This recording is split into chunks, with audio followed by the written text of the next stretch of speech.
Now we are going to mix the risers. Now these really do sit at the back of the mix.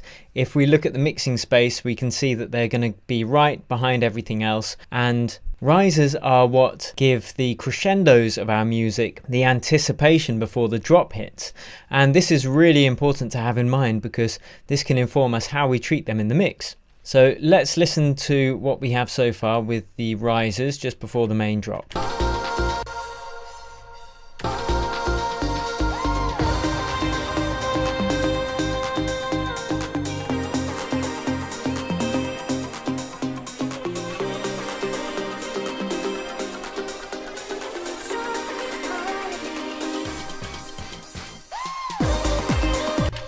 So you can hear those risers we have there, and we have a few. And first we will listen to the synth riser, which is tonal, as opposed to the white noise sweep, which is, it's just white noise with a filter going from low frequencies, and the filter opens up and allows the higher frequencies through.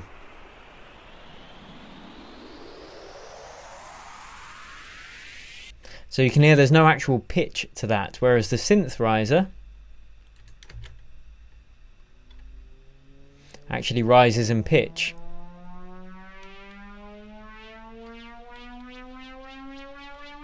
Now we can already hear there's some delay already built into the sample. If we look at the 4D mixing space, this pitch rises from low down and goes all the way through the spectrum up to the upper frequencies. And with this in mind, we don't really want to do too much equalization because it sweeps through all the frequencies anyway. The only kind of EQ we'd probably want to do on this would be to take out any unwanted sub-frequencies.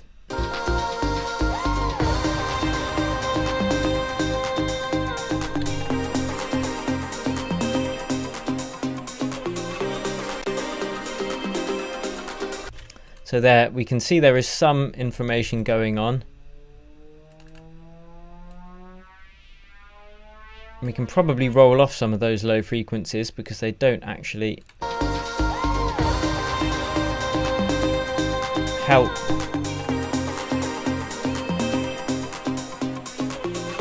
So we can see it sweeping all the way through the frequencies.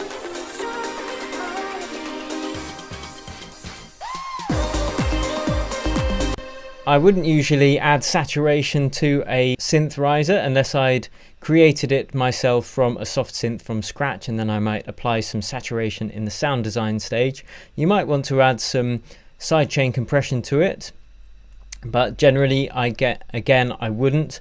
But the most important effect to add to the riser would be some hall reverb, because it's supposed to be an atmospheric build. You can add hall reverb, and I'm actually going to add it to all of them. So I've got them grouped together. I have the white noise sweep, I have the synth riser, and we have this clav riser, which you can see I've just taken off the low end of that.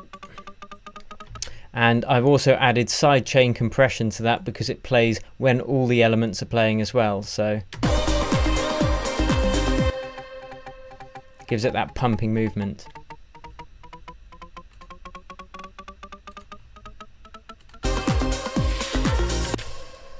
So let's add some hall reverb and let's hear what it sounds like.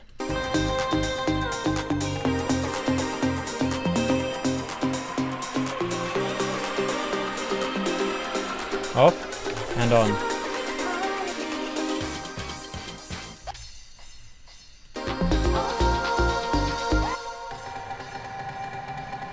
Off and on. So you can hear it just makes it sound really big and in the background, but just brings everything up.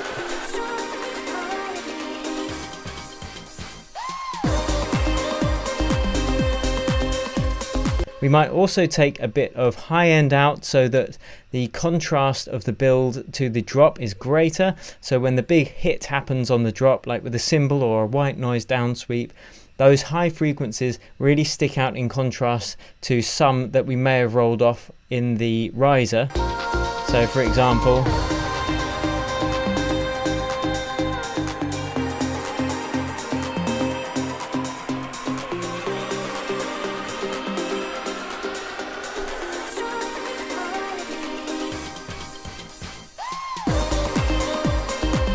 it just makes that first hit on the drop that much more impactful. And they are the basics of mixing risers, nice and simple. Now, rather than going through every single tiny little element in the rest of the mix, which are all miscellaneous and you know how to do it by now in this course, you just have to bring the levels up so they fit in around the main elements that are already there. So rather than spending too much time on stuff you already know, we are going to move on to the next part of the course, which is placing everything exactly as it should be in the stereo field. So we've sorted the frequency dimension, we've sorted the depth dimension, and we've sorted the time dimension. So now let's get to that all important stereo field.